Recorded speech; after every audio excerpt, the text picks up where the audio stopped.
Before I start, I just wanted to give a content warning. I'm going to be discussing trauma in the upcoming episode, including sexual assault, and I just wanted anyone who needed to know that so they could steer clear if necessary.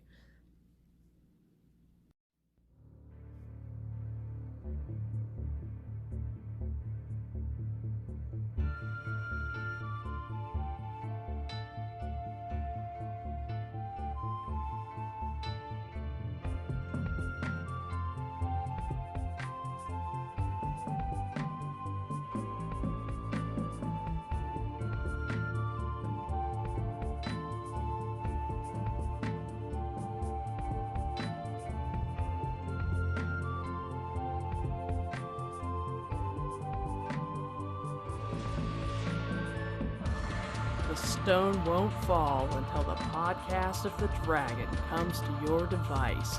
Hey everybody, my name is Morgan. You might know me as the Grey Warder on Twitter and Discord. Welcome to the second episode of Podcast of the Dragon.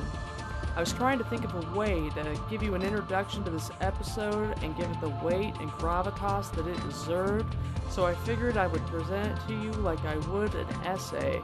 So I give to you Trauma, Shadar Logoth, and the Breaking of the Fellowship. Trauma, Shadar Logoth, and the Splitting of the Party. Trauma, Shadar Logoth, and when things went from really, really bad to so much worse.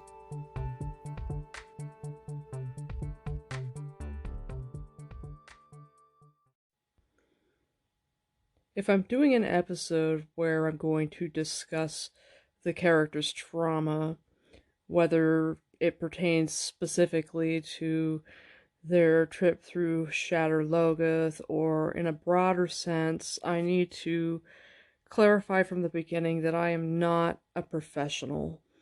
I have plenty of experience when it comes to therapy because I've been on the receiving end of scores of hours of it, but I have never received therapy specifically for trauma. And while I've experienced traumatic things, I think we all have, none of my traumatic experiences were rooted in anything that was violent or something that included like extreme fear. While I've done research on trauma specifically for this episode, it's internet research, there's nothing academic behind it, and a lot of the things I'm going to say are going to be based on supposition. I don't want anyone to put too much weight into what I have to say, and I don't want anyone to get upset by anything I say by thinking that I'm speaking as if I know what I'm talking about. I have ideas, I have opinions, I have conclusions that I draw, but I am by no means an expert. I'm not particularly educated about this. I don't want you to think that I know what I'm talking about beyond my most base educated guesses, but I am speaking as a layperson, and that is all. I've had a few moments of existential fear, but beyond close calls with accidents and a bout of cancer, which didn't end up being particularly serious, and which I managed to make enough fun of that when I talk to people about it, I say it was an interesting experience. Most of my fears are of my own making. I engage in a lot of empathy exercises, like the one I'm engaging in right now, where I imagine being in a terrible situation in an effort to, I think, inure myself or to train for a potential tragedy. And I think a lot of people do that. I mean, why do we like our apocalyptic fiction? Most, I want to say, Americans, and I apologize right now. I know many people listening to this are not Americans, and that's my dumb American ass reflexively being an American exceptionalist. I apologize we Americans are so fucking stupid, and we have this culture where we think we're such hot shit and we don't even think about it. And please, if I ever do it, call me out on it, and don't hesitate to tell Americans that we are stupid and assholes. We deserve it. And yeah, I apologize and I digress. I think it's human nature. If you're living in a position of privilege where you have shelter and ready access to food and few fears for your general safety and well being, you're able to put yourself in a position where you want to live those things, whether you do it vicariously through media or whether you do what I do and just daydream yourself into stressful, fucked up situations. As fucked up as it has been, there's a lot I've been enjoying about the coronavirus thing, and I know that that is also privilege speaking. Um, the novelty of it makes things feel real in the way having cancer did, or the occasional near miss accident that I have had. It's something about knowing how alive you are in the midst of fear and chaos and uncertainty. And that's something Jordan expounds upon a great deal over the course of the series. There's an energy and a thrill that comes to it, and you get to test your own mettle and know, am I going to rise to this occasion? I'm frightened, I'm stressed, will I rise or will it overwhelm me? But when it comes to general, like, dangers of life, I only need a little bit of existential excitement. I don't need to dodge fireballs or fight monsters. You know, fear of plague and future economic uncertainty is plenty for me.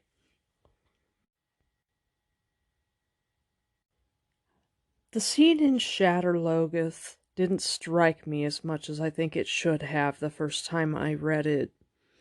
And I think there are a couple of reasons for that. The battle before it and the scene on the Camelin Road are incredibly stressful. And because of anxiety, I have a hard time reading stressful scenes, particularly the first time. And when I'm reading them for the first time, I tend to read them fast and sloppily. I will rush through them just to, like, get past it. I will totally spoil things for myself. If something is incredibly intense, I'll flip ahead. I will flip ahead pages. I will flip ahead even chapters. I know people who can't bear spoilers, who think that that is appalling.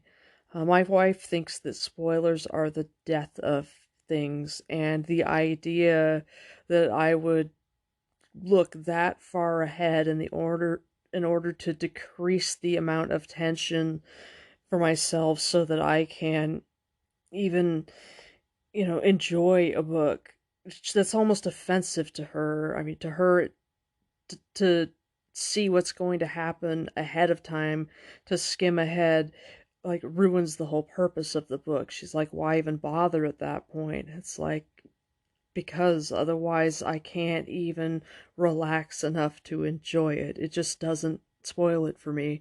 If I can reduce the tension enough that I can, it lets me read it more thoroughly, I can relax enough to engage with the scene better and take in more.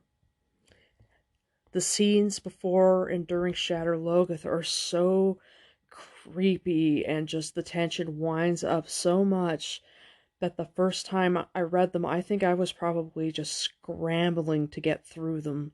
And so I don't think I took the time to really just stop and think, wow, this is terrible. I also think that I was distracted by the Perrin point of view. It was weird, the last episode I said that I didn't even realize Rand was the Dragon Reborn when I read the first book, which is embarrassing and probably nearly unforgivable. My only excuse is that I didn't know that it was part of a series, which maybe isn't even an excuse. I don't know. But I think part of it was that I was caught up in the unreliable narrator to the point where I believed Rand. Like, I was caught up in a pure Rand POV, and so it never occurred to me that he was the Dragon Reborn, because it never would have occurred to him. Like, I was as lost in the story as he was, and I wasn't even trying to read it critically because I was so caught up in his journey. I remember it switching to Perrin and finding it strange and jarring and wonderful because it was so unexpected and he was so different in flavor from Rand. I really like Perrin. I want to murder him a lot in later books, but at the time I really enjoyed being in his head and seeing how different he is and the different way that he thinks. And it was just such a shock. It was like being in a different book all of a sudden, so that it almost like took me out of the scene, or maybe just changed the creep factor, because it was from Rand's like tense, immediate fear to Perrin's more like measured fear, because Perrin is so much more thoughtful. And I think that also kept me from really appreciating the full horror of the scene. So things were preventing me from getting that full impact. The way everything just goes with the Camelin Road, the horns going before and behind as they're running from the Trollocs and they flee up through the hills of Abshur, and then they're trying to hide in Shadar Logoth. And, not even thinking about what happens with Mordeth and Mat and the dagger, but just the actual fleeing for their lives before 500 Trollocs and barely getting away, and then finding no choice but to hide in the horrible, creepy murder city. So much really good stuff happens in the Eye of the World that doesn't get reflected on. Rand thinks about it when he returns in Lord of Chaos with the Ogier, with Elder Hammon and Speaker Covril and Aerith when they go to weave the trap on the Waygate, but his thoughts mostly are about the dagger and how Mat started on a journey that led him to the gateways and to Rhuidean, and where he went on from there, and then how they got separated that night. And when he saw Perrin again, he had golden eyes and secrets, and how he looked really sad. And beyond that, it's just that he says that there are memories about it that he'd really rather not think about. Except in the immediate aftermath of that night, you never really hear about it from Nynaeve or Perrin, and Mat only thinks about it as it's embodied in the dagger, and Egwene never thinks about it at all. And I really wish they would.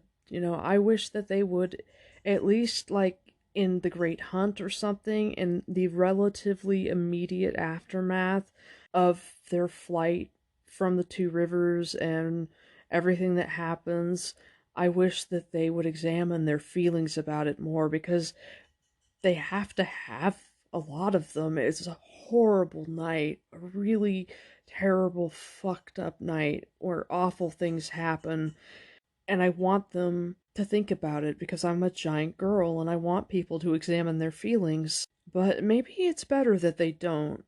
And one of the things that makes this series so eminently rereadable is the fact that I go through and I reread scenes and I ask, how is he experiencing this? How is Mat feeling in this scene? What is Egwene thinking?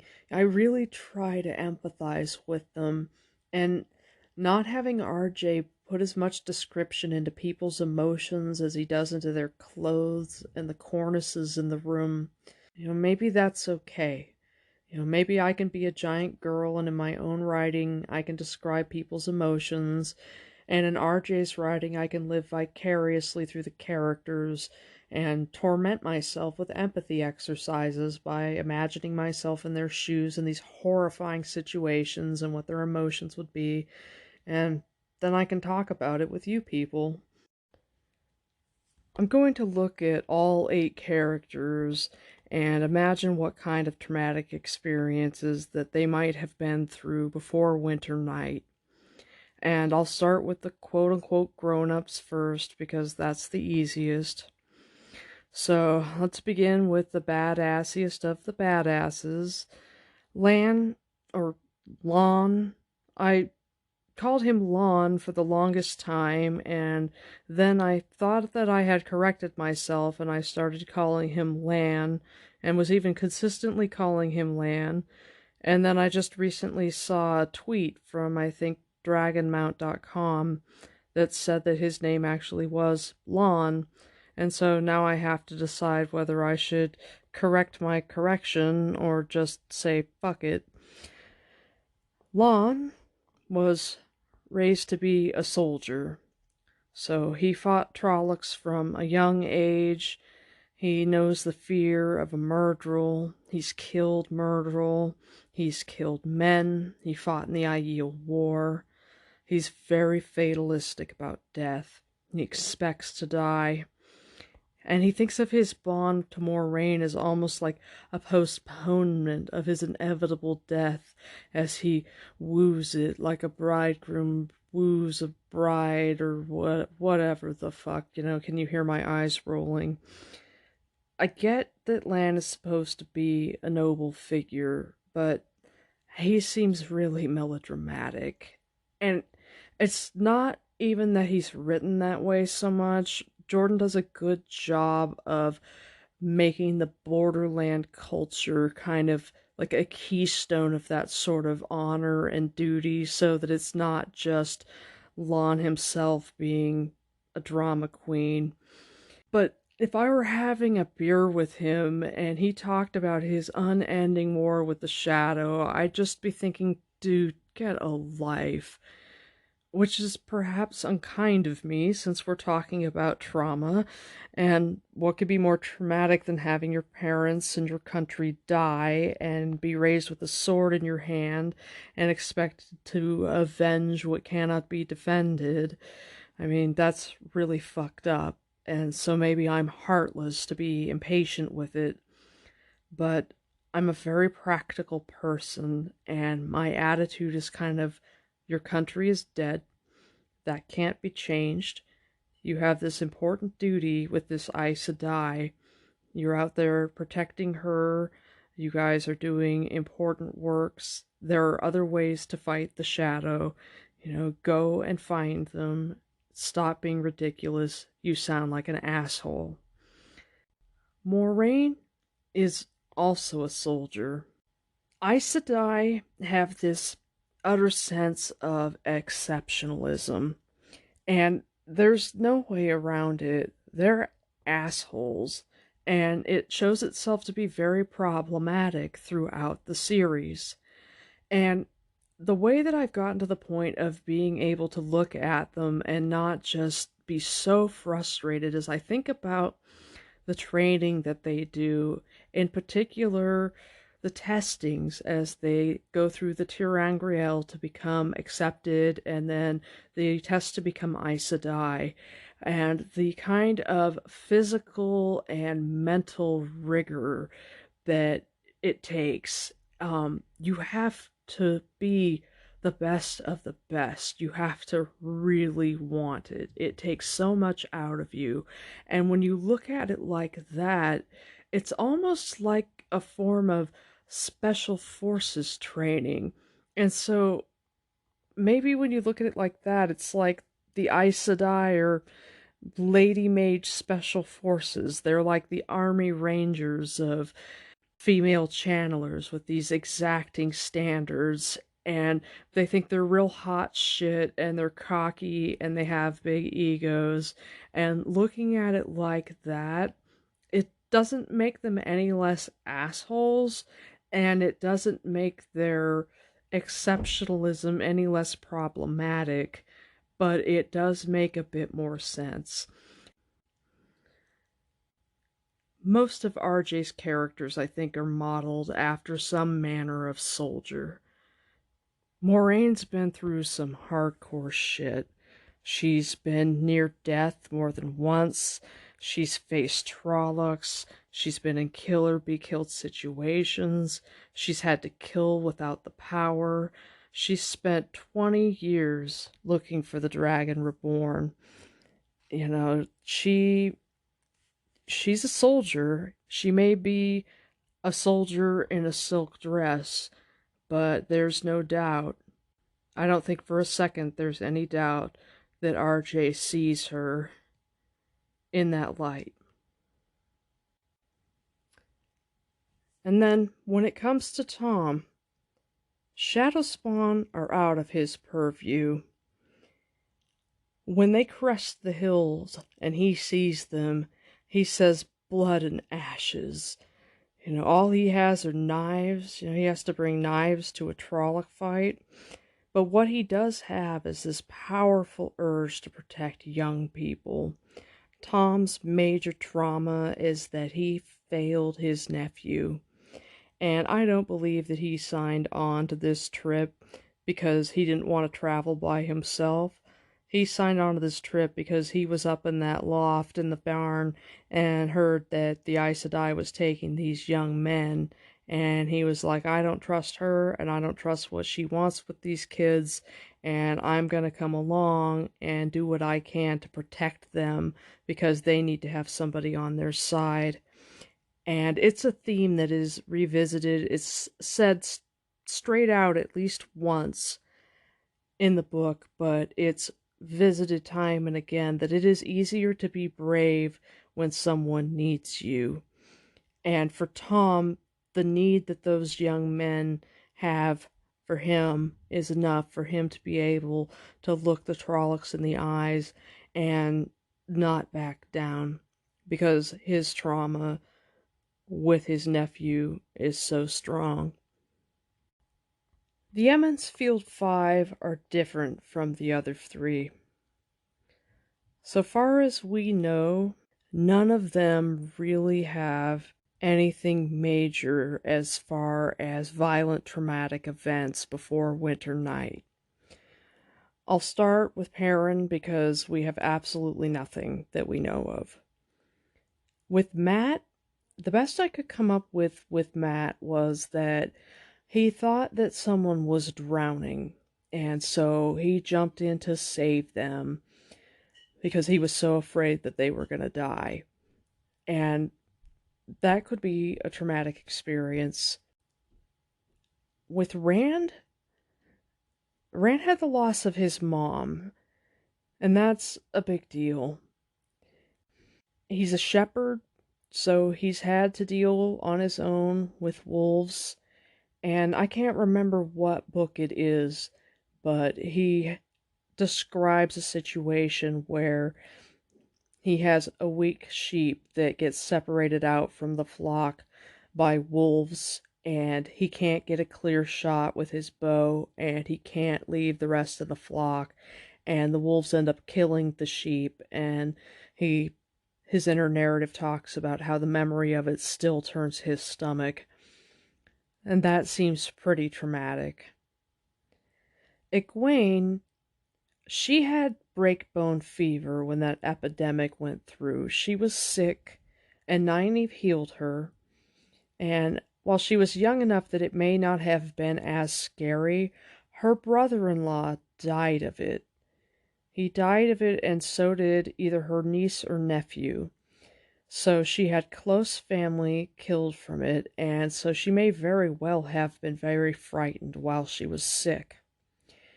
And there's another mention of a different epidemic that went through the two rivers that ended up killing 11 people, a spotted fever epidemic. And Doral Barron, who was the wisdom at the time, had told people to tie kerchiefs soaked in brandy around their faces. And Egwene mentions how for years afterwards she equated the smell of brandy with fear. With Nynaeve, it's a little more complicated. Nynaeve's an orphan. But during her acceptance tests, the way back for what was, she's naked in a maze with Agenor chasing her, shouting filthy things that basically boil down to threats of sexual assault. Because it was for what was, and her second pass through the rings for what is her village where the evil wisdom is poisoning people, I concluded that she had some manner of trauma with a sexual assault in her past. Otherwise, it seems like the village would be what was, and the thing with Agenor would be what is, because her experience with Agenor had occurred only about a month before she went to the White Tower. I can see why RJ only wanted to allude to it, though, because sexual assault makes Robert Jordan incredibly uncomfortable. He acknowledges its existence, but for the most part, he doesn't want to touch it. And that makes sense, I think, probably because of his wartime experiences. I think he probably came across some very ugly things while he was in Vietnam, and I think that it squicked him out really badly, and he just didn't want to talk about it very much. If the most he ever wanted to do was barely allude to that about Nynaeve, I understand. And, it's also kind of good, because that's a really tired trope for something like that, to make a character strong and define her and be something for her to overcome and everything. It's like, fuck you, dude. You don't need that. If it's true that her test went the way that it did, and the pass through the ring into what was is her being naked in a maze with a horrible creeper because of something bad that happened to her in the past, it ends up being an empowering situation because she finds the one power. She finds anger, and anger empowers her. I feel like maybe he wanted to acknowledge that this happens to women, but we are not going to make it a centerpiece to her character. It's going to be her private business. We'll allude to it, and you can either pick up on it or not, but she doesn't have to talk to you about it because it's really not your business. And I think it's nice. Nynaeve's angry about all kinds of things, and it doesn't have to be that one thing defining her. Because of the way RJ did her acceptance test, I choose to believe that he staged it that way because he was alluding to a sexual assault in her past. That seems to be the only way that it's logical. And obviously, yes, that would be incredibly traumatic. Regardless of how previous traumas might have shaped them, the Emmonsfield Five have very different personality traits in the face of serious issues. Perrin, and one of the reasons I really like him, is very practical. He's the hammer the iron you're given kind of guy. He's very much what it is. Egwene is much more coolly practical.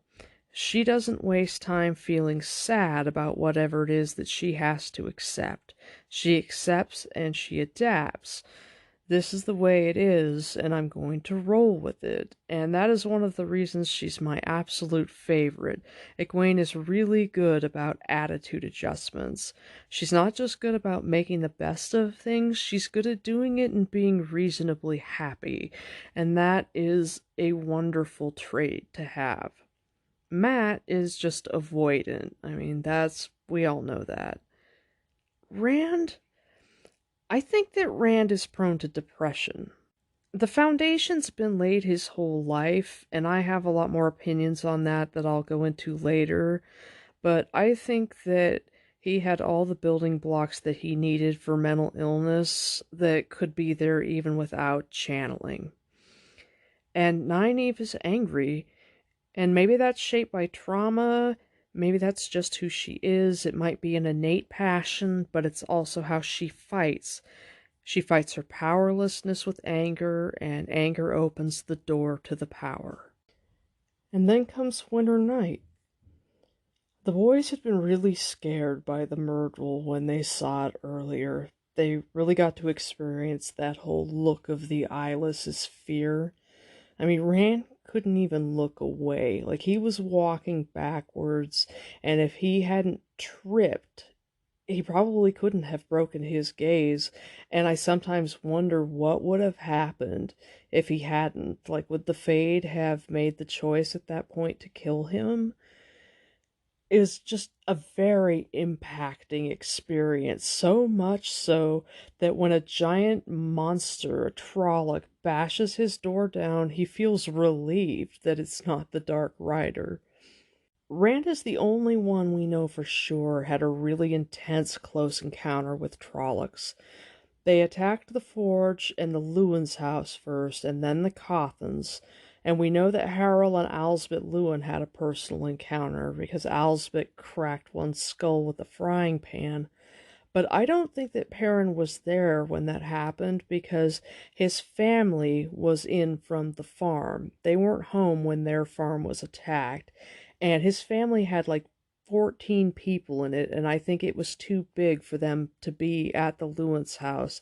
The Lewins are a childless couple, so I think that their house was relatively small, probably just big enough for them and their apprentice, and no way that they could host his great big family.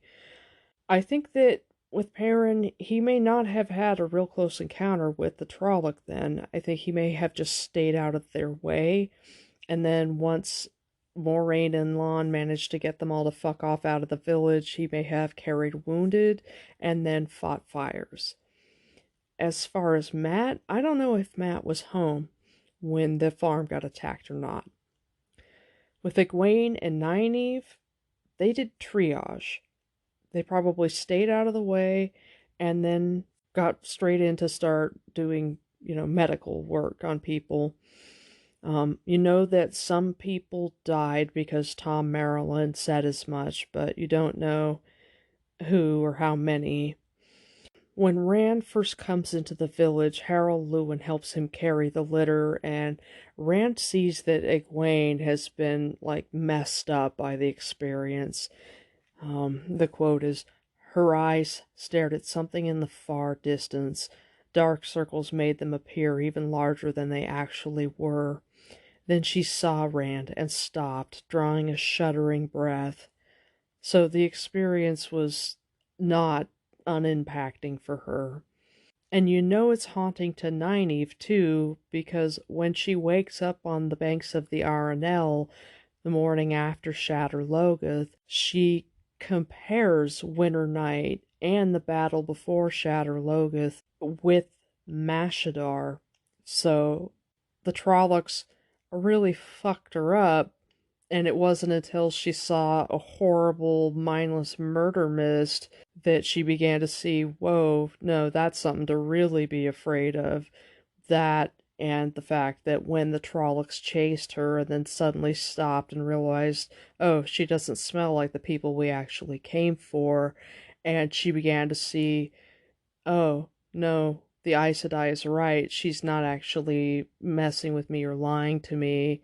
These monsters really are after specific people, and it's not just whoever. After Winter Night begins this gigantic stress fest. If Nynaeve ever gives herself a break, because it doesn't sound like she's the type of person who ever shuts off, she might get a night's sleep before she follows the kids the following morning. Because it might have been the morning before it was discovered that they'd gone missing. But as far as everyone else, I mean, Rand got to sleep the afternoon away, but to be fair, he didn't sleep the night before. As they flee the two rivers, they're pursued the whole way, and of all of them, only Egwene seems truly unfazed. She's the only one who seems to see anything positive. It's scary and stressful, but she's also chasing a dream. Like, she's getting the hell out.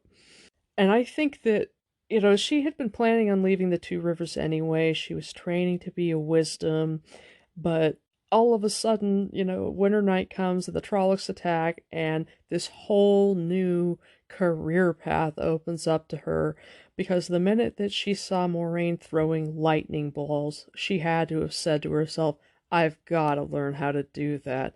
Holy shit. that makes dispensing herbs look like nothing. I can't even think about doing that now. Who wants to do that? Yeah, I bet she never looked back. Of all the people fleeing, Egwene was the one that was least troubled by it. And Rand noticed, he looks over while the Drakkar is screaming overhead as they're fleeing in the night heading toward Terran Ferry. And yeah, it's an unreliable narrator and he's angry with her. So maybe her face isn't really shining with joy and excitement as he's perceiving it. But for Egwene, getting out of the Two Rivers is important enough that it might actually be worth the risk of being eaten or killed by horrifying monsters. Tom and Egwene were the only ones who were not shocked by Moraine sinking the ferry. The boys were really stunned and troubled by it. I think Egwene probably thought it was fucked up. She probably thought it was very unexpected. Like, it probably didn't occur to her that Moraine would do it, but she trusted Moraine's judgment. Tom, I think, probably thought that it made perfect sense. Even if he didn't trust Aes Sedai, he was like, yeah, we're being pursued by these horrible, scary things, and yeah, it makes perfect fucking sense. She got all of the haulers off the ferry, and then they threw a whole bunch of gold at the ferryman, so problem solved. I don't think for a second that Tom thought that that was an ill-intentioned thing, so I don't feel like he found the sinking of the ferry particularly traumatic the way that the boys did. And then they've got a week of low tension where they're getting on the way to Baerlon. And I've read some things about trauma, and I could try to interpret the different behaviors of the characters, but I don't think RJ did research and then wrote them. I think he wrote characters behaving how he knew soldiers to behave while experiencing some downtime when there's mild tension, but they're basically out of danger for the moment. So you've got Matt who relaxes, Rand feels anxious and daydreams about being home. Perrin is trying to keep like a practical level of threat awareness when Matt is all like, I think we've like lost them finally. Perrin says, if they're gone, why does Lon keep scouting? The boys are also afflicted with that horrible traumatic dream in Baerlon as Shamael breaks the rats' backs. And I don't know if he's able to do that because they spy for the Shadow, or if Robert Jordan hadn't totally figured out the rules for how much dream shards or Teleron Riad can affect the real world, or maybe he had all of that worked out, but he couldn't find a way to explain it in a logical, non-expository way. There was no good place to stick it in there. But regardless, that dream and the dream itself was horrible enough. The fact that all three of them had it was even more terrifying, but the physical manifestation of the rats with their backs broken, holy shit, that's awful. And Rand sees the Myrddraal in the inn, and he is convinced that he'll die. It swings its sword at him and just stops at the last minute. Like, it just makes this point to terrorize him before telling him that he belongs to the Great Lord of the Dark. And after he's almost calm talking to Nynaeve, and just says, there was a fade, it was in the hall with me, then Lon came. And I don't know if that's actually what they call a blunted affect, where you're just not as, you don't appear as fazed by things. I don't suspect that Jordan did research for that either. I suspect he was probably just adapting a way that he had behaved after nearly being killed. There's a couple of days along the Camelin Road where they're fine, and then you get the scene with the horns. Every single time I read it, no matter how many times I've read The Eye of the World, it's awful. It like immediately makes my heart start beating faster. It's so stressful. I mean, there's just something about a horn. It's like an alarm clock from hell. And as they're sounding, Rand is counting the miles and Lon leaves to go scout and see just how bad it is, and Nynaeve's like, hey, can't we fucking go faster? Because obviously they're catching up, and Moraine's like, hey, why do you think they're blowing the horns? And there's just that anxiety ratcheting up. And I think about it like, RJ was a helicopter gunner. I've read a good bit of stuff about the Vietnam War, and I know that infantry patrols felt a lot of fear and anxiety, like an extended amount of it while they were out.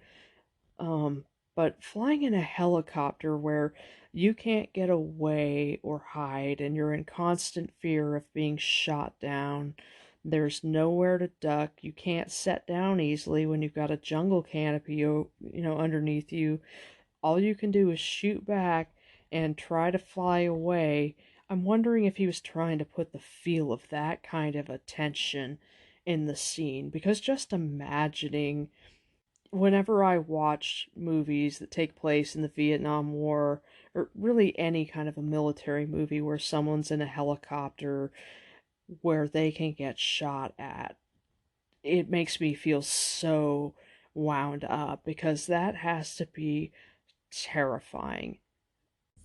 And then they're leaving the Camelin Road. Once they know there are Trollocs in front and Trollocs behind, do we go north? Do we go south? And they're trying to go up and down the hills after they decide they have to go north. And the Trollocs are gaining, and they get to the point where they have no choice but to turn and fight. Lon probably knew from the way the Trollocs were structured and organized that the Murderel had to have linked with them, so he launches himself down the hill hoping to kill it before any of the kids can be harmed or taken. But they were in a terrible position, and it got to the point where there was no way they could avoid going into Shadar Logoth. And it's really awful when you think about it, because Moraine was desperate for them not to go there.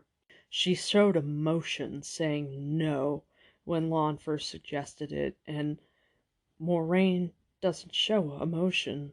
She doesn't raise her voice. She's calm. But she showed emotion because the idea of going in there frightened her. If I had to guess, I would say that Lon was prepared to go to Shadar Logoth from the time they set out down the Camelin Road. He thinks ahead. He's prepared. He's got cool campsites set ahead that have food and torches and all kinds of stuff stuck in them. If you listen, to the Wheel Weaves podcast, it's one of my favorite Wheel of Time podcasts. The hosts are named Danny and Brett. It's a first-time reader podcast. Danny refers to Lon as Safety Officer Lan, and I have no doubt that it's a really appropriate nickname, and he was thinking of all the eventualities. He's a contingency planner, and he didn't hesitate the moment that he knew they had Trollocs on either side to say, there's a place the Trollocs won't go. He says nothing so long as they're just being driven, but the minute that they stop, he brings it up. He comes out from scouting to tell them there's at least 3/5 of Trollocs coming, maybe 5, each led by a half-man. They are spread out to drive us before them, Lon said, with scouts quartering ahead of the main parties. Driving us toward what? Moraine mused. As if to answer her, a horn sounded in the distance to the west, a long moan that was answered this time by others, all ahead of them. Moraine stopped Aldebe. The others followed her lead. Tom and the Emmons field folk looked around fearfully. Horns cried out before them and behind. Rand thought they held a note of triumph. "What do we do now?" Nynaeve demanded angrily. "Where do we go?" "All that is left is north or south," Moraine said, more thinking aloud than answering to the wisdom. "To the south are the hills of Abshur, barren and dead, and the Terran with no way to cross and no traffic by boat. To the north we can reach the Arenelle before nightfall, and there will be a chance of a trader's boat."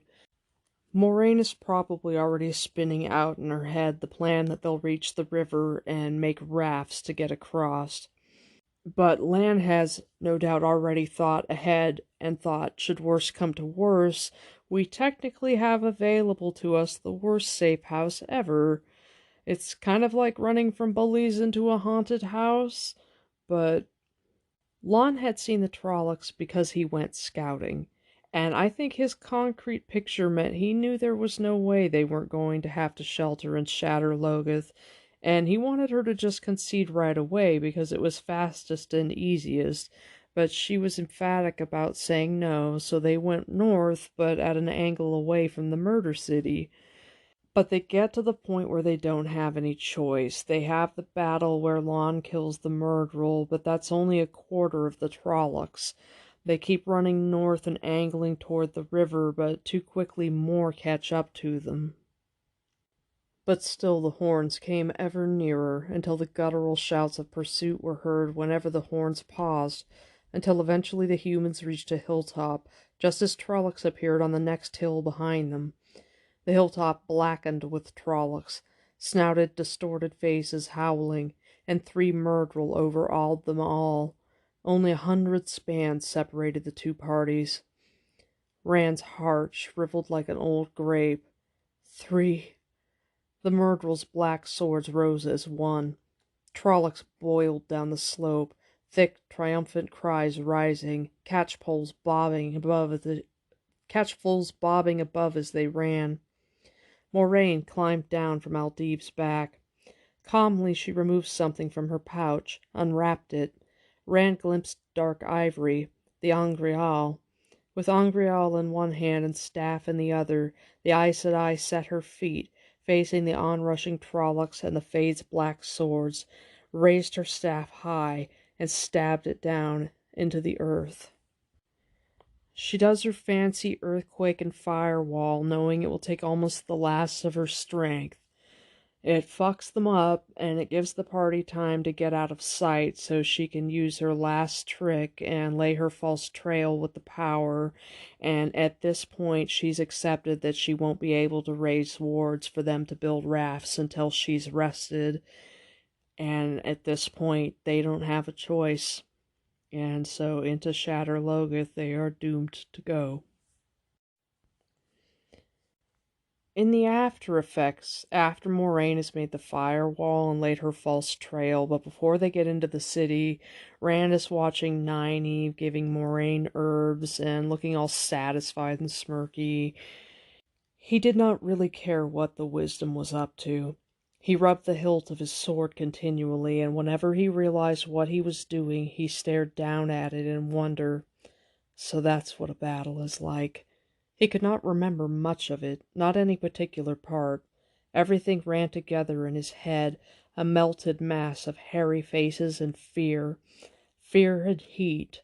It had seemed as hot as a midsummer noon while it was going on. He could not understand that. The icy wind was trying to freeze beads of perspiration all over his face and body. He glanced at his 2 friends. Matt was scrubbing sweat off his face with the edge of his cloak. Perrin, staring at something in the distance and not liking what he was seeing, appeared unaware of the beads glistening on his forehead. Jordan's experience in battle obviously didn't involve hairy, bestial faces, but he was able to impart the sense of fear and heat and chaos and everything running together, and you can't even think. And then they get into the city. Now, I'm not going to blame their behavior on her, but Moraine had spent enough time with Two Rivers people at this point, and she should have known to tell the boys not to wander off. She should have known that these people have no common sense and they're stubborn. So I kind of feel like their wandering off is more than a little bit on her and Lon, and maybe especially on Nynaeve, who assumes responsibility for them by acting like they're not old enough to be out on their own. Like she legit followed because she felt like they were helpless and needed somebody to take care of them. but Moiraine, who actually knows what's at stake, both because she knows that one of them is the Dragon Reborn, and also because she knows all of the horrible things that are in this horrible murder city, should have said something. When it comes to stubborn people who don't trust you, you have to give them information or they're going to do what they want. You have to give logical reasons to do what you said. Because I said so is not a reason. I don't do anything because somebody said so. It's like, go fuck yourself. I mean, they're too polite to say go fuck yourself, but it's basically the same thing. Partly it's the problem that Moiraine never tells anyone anything. She's Kyrianan, she's Aes Sedai, and if you've read Newspring, you know she has plenty of reasons to be very spare with the information that she shares. And I think partly it's Jordan's construct of thinking of everyone like a soldier. In Moraine's mind, maybe only subconsciously, these people have all been conscripted by the light. The shadow wants you, and so you have to fight it. Sorry that you have to leave your village and the comfort of your simple life. Sucks to suck. The only one who volunteered for this was Egwene, and that's why she stands out. She's the type of soldier who volunteers. And I think that you can tell RJ's liking for her as he writes her later. It's because he identifies with her a lot. Her sense of rising to the occasion and managing to make the best of things and being reasonably happy and being the type of person who volunteers. RJ volunteered to join the army, and I think that he gets Egwene. I'm not going to spend a ton of time on Mordeth. I'm a little bit ambivalent about him.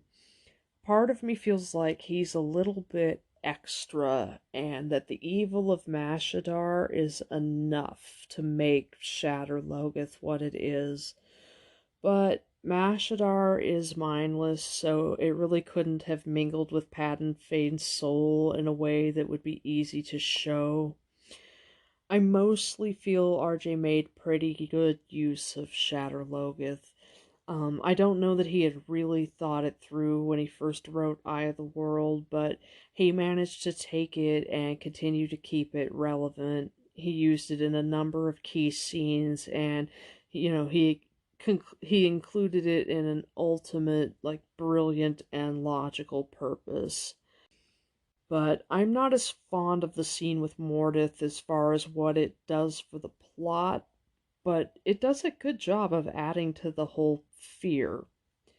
There's a great description of all the Watchers and like how they descend the stairs in the dark, and Mordeth is super creepy, and it's so obvious there's something not right about him, which also gives you a chance to just judge the boys even more for how dumb they are and kind of bang your head against the wall, like, do they never learn? But they get a break, too. They get a moment to gawk and relax. They get to look at the majestic city. It's way cooler than Barlon. It's a ruin, but a magnificent one, and the novelty of exploration may have been really useful in, like, blunting some of the post-battle before Shadar Logoth trauma.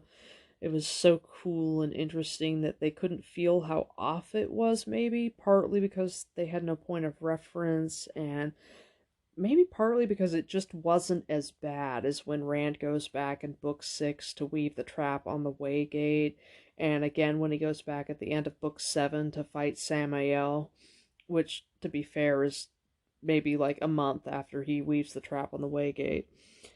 They have a bit of returning to normal, like Lan finds a building, he tells them to make a stable, and then Moiraine makes another mistake. She assumes that they'll draw intelligent conclusions based on the knowledge Trollocs are afraid of this place. She doesn't tell them about the wards. She doesn't tell them about Mashadar.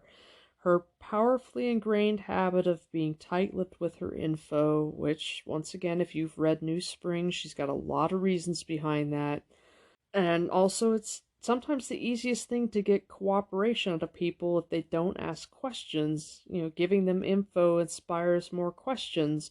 But in this case, it causes a huge headache and endless consequences for problems. Perrin, being the most sensible and the most mature of the boys, is very reluctant to go exploring. His groundedness, it can make him a wet blanket, but it's also refreshing to have someone who has some common sense. When Matt wants to check out the city, he immediately thinks it's a bad idea. But the thing about Perrin is that he really wants to be liked, and he's very self-conscious.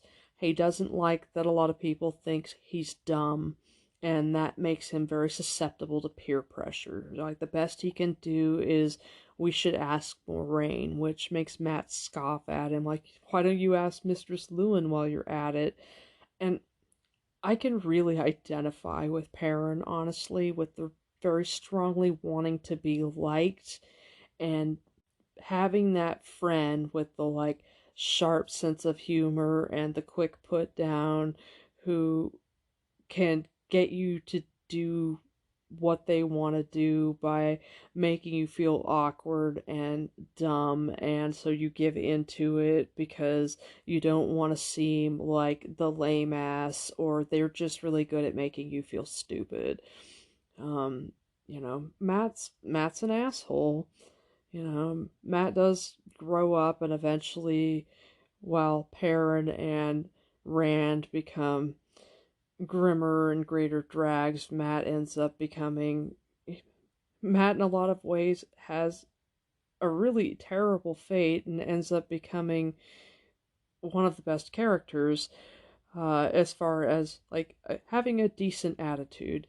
But he's a dick too. He's not really a very good friend, and yeah, and he makes Perrin feel shitty about himself, and Perrin ends up going out.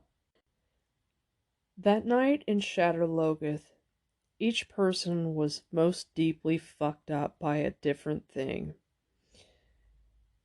We don't know with Matt. Like, it almost isn't even relevant because the dagger robs him of any memories of it, of most of his memories between Emmons Field and Camelin and even after. And honestly, that's really, really sad because of what happens after they're separated, and particularly after Tom, quote unquote, dies, what happens with him and Rand. I feel like Matt and Rand's friendship is very tragic, and that the dagger robs their friendship of something, and I have opinions about that, and we'll go into that later. Perrin's greatest fear of all of this, after Mashadar separates everyone, and then they all run into the Trollocs, Moraine and Lon have to go ahead, and everybody else is all in one group, and then they run into Trollocs and they all yell this way, and then they run in 5 different directions. Perrin ends up by himself, and then he meets up with Egwene and they get out of the city. He felt a great relief once they were beyond the gate, even if there were Trollocs in the forest, or Fades. He stopped that line of thought. The bare branches were not enough to keep him from guiding on the Red Star, and they were beyond Mordeth's reach now. That one had frightened him worse than the Trollocs ever had. Soon they would reach the river and meet Moraine, and she would put them beyond the Trollocs' reach as well. He believed it because he needed to believe. The battle before Shadar Logoth had to be bad for Perrin, because Trollocs were like, they were pulling him out of the saddle before Lon kills the Murgrel. Like, he's trying to pull his axe away from them. But whatever it was about Mordeth, like, Perrin didn't want to explore, like, he doesn't give a shit about treasure, he's an artist, and he definitely didn't want to follow the creepy man. Like, he follows Matt into the building because Rand says we can't leave him.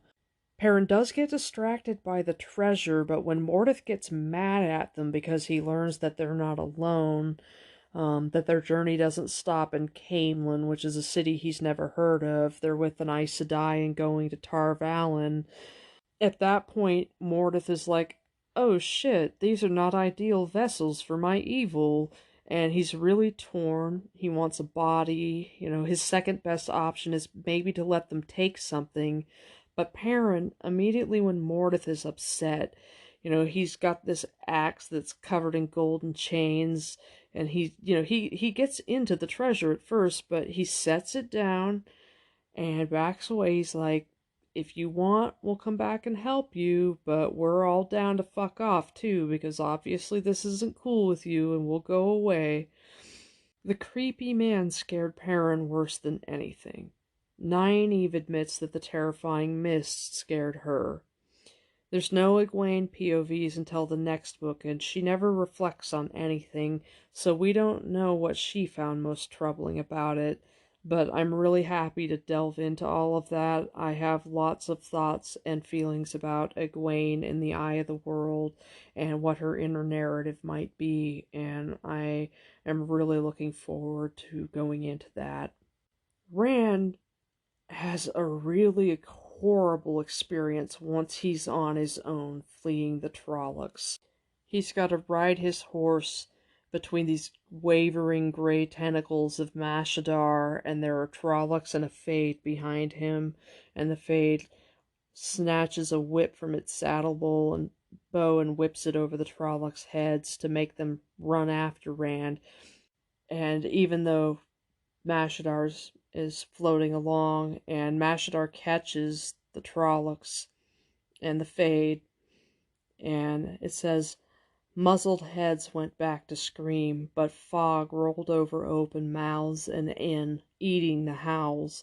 4-leg-thick tentacles whipped around the Fade, and the half-man and its black horse twitched as if dancing, till the cowl fell back, bearing that pale, eyeless face. The Fade shrieked. There was no sound from that cry, any more than from the Trollocs, but something came through, a piercing whine just beyond hearing, like all the hornets in the world, digging into Rand's ears with all the fear that could exist. Cloud convulsed as if he too heard, and ran harder than ever. Rand hung on, panting, his throat as dry as sand. That had to have fucked him up. That is a horrible scene. But I honestly think, despite how terrible having to leave Shadar Logoth in the middle of the night is, what's most traumatic to Rand is the separation of the party. He has this sense of responsibility to Egwene, and it's partly Two Rivers gender norms. He feels that it's his job to protect her, though in fairness, he does have physical size and strength and a reasonable weapon, even though he's not very good at using it. Before Egwene and Nynaeve learn to channel, all they have is their belt knives, and in the face of dealing with Trollocs and stuff, it's not an unreasonable thing to expect to be able to provide protection to someone who really doesn't have a lot to be able to defend themselves with. I don't know that that's particularly chauvinistic. When he says that he'll protect her, take care of her when they're leaving Emond's Field, once he realizes that he's not going to be able to talk her out of coming, Egwene's almost patronizing about his desire. He's like, I promise I'll take care of you, and she's like, maybe I'll take care of you, which I don't blame her for. Egwene is not particularly thrilled with Two Rivers gender norms. I think that's a big part of her personality, and what people think of her bullyingness or her bitchiness or whatever is actually just her not liking what people expect of her as a woman in the Two Rivers. Rand's courage, I think, was very much based on that whole theme of it's easier to be brave when someone needs you. As I've said, I love to cause myself anxiety because I'm masochistic by imagining terrible scenarios. So, I think to myself, if someone breaks in when I'm alone, what do I do? And it's like my immediate thought is, I'm going to run. But if someone breaks in when my wife is home, what do? And my immediate instinct is I'm going to grab the first sharp thing I can find and I'm going to go toward the danger, because what would stimulate my flight response when I'm by myself makes me utterly fearless when I need to protect someone. And I think Rand really depended on that. I think that he was prone to depression. He had a lot of negative self-talk. I didn't really notice that until this last time that I read through. It got pointed out in a podcast, in another Wheel of Time podcast, and I was suddenly like, whoa, that's totally true. I talk shit to myself a lot, but it's out of humor, and Rand's sense of humor really isn't that complicated, which I think is why he never understands the Aiel sense of humor, whereas I think Aiel humor is great because I'm a terrible person and I think appalling things are funny. Rand had already lost Egwene in a lot of ways. He lost her when he expressed hesitancy about marrying, and she was already past it, which stunned and hurt him. He lost her to Moiraine. The Aes Sedai basically stole his girlfriend, but he could at least hold on to the sense that he could protect her, and it would help him retain his courage in the face of this awful fucking situation. And then he loses that, and he doesn't know where she is, or if she's alive, or what's happening. And he's safe on a boat. And it's not just that he's safe on a boat, but he's safe on a boat with another friend, and with a competent father figure who is smart, and world-wise, and reasonably dangerous, and hell-bent on protecting him and Mat. And despite any of the other horrors he faced, just being separated, I think, was the worst for him. As far as Moiraine and Lon and Tom go, I think it had to have been terrible for Moiraine because everything that could go wrong did go wrong. But she's a soldier and she held it all together. She refuses to countenance that the murderer might have the boys, and she just moves on and works to get them back. Lon is very fatalistic. And for Tom, well, I'm sure the experience was terrible. I almost feel like Tom came out of it feeling reasonably cheerful about himself because he managed to save two of the three boys, not only save them from the horrible murder city, but save them from an Aes Sedai. He got them away from her, and I feel like that left him feeling pretty damn good about himself. So no matter how horrible dealing with Shadar Logoth was, I think he was probably very much buffered by this sense that however wrong he did by his nephew, he did right by these two boys on this terrible night. The 2 weeks from winter night to when they get to Shadar Logoth are filled with shitty and stressful events. But that day and night, they started being chased around noontime, and they had to leave the city maybe around midnight. So just 12 horrible hours of fleeing and fighting and fear and crouching in this awful city. That night was so singularly awful and cemented by the final trauma of being separated and not knowing if the others lived. I feel like focusing on the dagger as a symbol rather than the memories almost leaves something to be desired. But I've never faced a violent trauma, and maybe my default setting after facing horrifying monsters and fleeing a murder city would be to try not to think about it and not spend a lot of time dwelling on how fucked up and awful it was. And since there are no therapists in Randland, and they have an extensive number of stressful things that will continue to happen to them over the next several days, maybe it's logical that they don't think about it too much. RJ wrote the standalone story that is the Eye of the World, not knowing how much he was going to be able to make the Wheel of Time into, and so much happens in The Great Hunt that I suppose reflecting on Shadar Logoth after the fact isn't useful. I mean, maybe it's enough that I reread and reflect on it and give it the time and the attention to look at it and take in the scene and say, this is a before and after story. How before and after is it? Is it just the before and after of before they were together and after they were separate? Or is it the more profound before and after of before they were together and their journey had been stressful and dangerous and there had been a lot of really scary things and most everyone in the party was deeply mistrustful of their leader, and after they were lost and alone and they really missed that person that they had distrusted so much and they were scarred, deeply, deeply scarred by what was very likely the most horrible experience of their lives up until that point. Tom had to know something of Shadar Logoth. Lon is a borderland lord and educated, but Moraine had the majority of the knowledge because she was trained in the White Tower. She knew what they faced, and she knew with the Dragon Reborn in the offing what they could lose.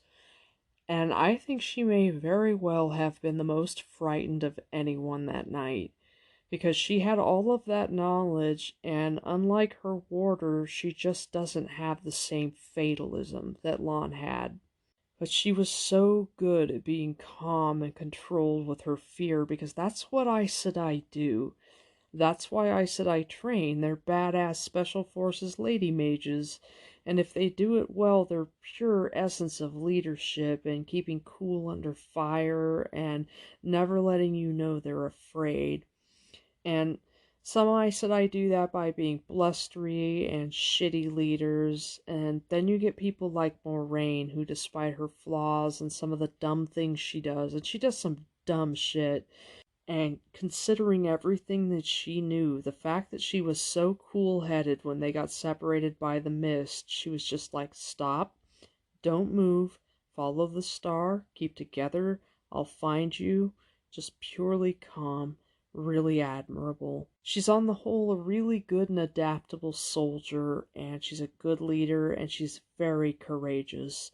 And I think Moraine is the kind of person who handles those kind of traumatic situations so well, and it's not that she's not fazed by it, but that she compartmentalizes it. She's a natural soldier, or she just doesn't have the time for it, and so she shoves it down like so many people do. Because the bottom line is the world is ending, and once the last battle is over, then they can all fall to pieces. And I do think sometimes how many shattered and fucked up people that there will be to build the new age because of the horrifying things we're exposed to in this series and the stuff people will have to carry. And on that depressing note, I think I'll bring this episode to an end. I hope you've enjoyed this episode of Podcast of the Dragon. I'm really excited to see where the podcast is going to go. I love the Wheel of Time, and it has a whole bunch of wonderful themes and subject matter to explore. I think it's going to be great. I appreciate you listening and coming along on the journey with me. I'm excited. You can find me on Twitter at Warder Gray. That's Gray with an E. Check out Watt Trivia and Games. There's a link to the Discord at Trivia Watt. It's a cool Discord. There's a whole bunch of great people that you can hang out with. There's a whole bunch of games you can play, a bunch of teams that you can get on. There's a content hub where you can find a whole bunch of different Watt content creators. Podcast of the Dragon has its own channel on that Discord. If you want to come and talk to me, give me some questions, constructive criticism, ideas for future episode topics. If you want to just drop me a line at podcastofthedragon@gmail.com instead, I'd love hearing from you. My music is by Kevin MacLeod. I'm the Grey Warder, and when I was 19, I would totally have assisted that creepy man in carrying his cursed treasure out of the Murder City because I like to help people. Also, I really was just that dumb.